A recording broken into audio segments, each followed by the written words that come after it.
हर हर महादेव। महाशिव पुराण अध्याय 20। कथा आरंभ।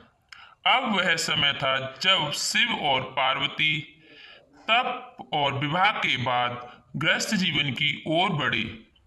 लेकिन यह कोई सामान्य दाम्पत्य जीवन नहीं था। यह था ज्ञान, तप, प्रेम और प्रेम ध्यान का समन्वय।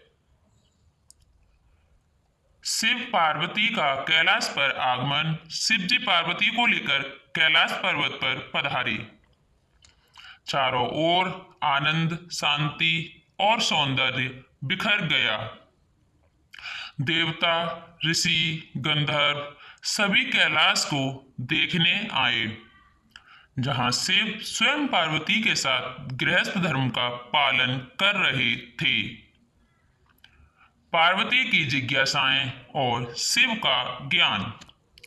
देवी पार्वती ने एक दिन प्रश्न किया, स्वामी, आपने मोक्ष, योग और तपस्या की बातें कई बार की हैं, पर मैं जानना चाहती हूँ, योग क्या है, माया क्या है और ब्रह्म कौन है?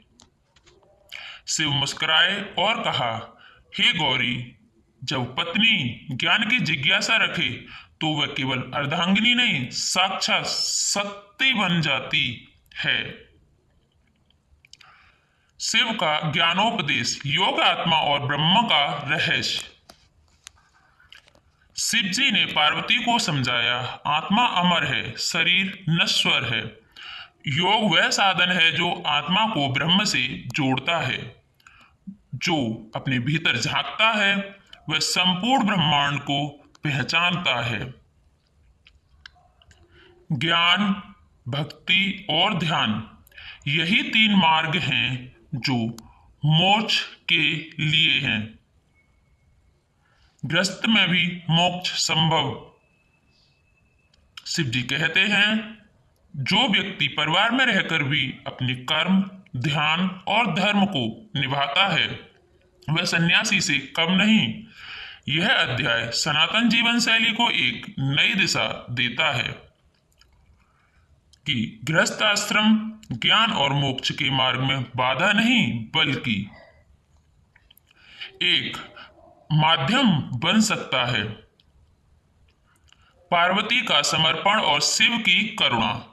देवी पार्वती ने ब्रह्मा विनम्रता से कहा, स्वामी, आपकी हर बात मेरे लिए मंत्र है। अब मुझे केवल एक ही इच्छा है कि मैं जन्म जन्म तक आपकी सेवा करती रहूं। शिव जी ने उन्हें वरदान दिया, हे गौरी, तुम सदा मेरी शक्ति रहोगी।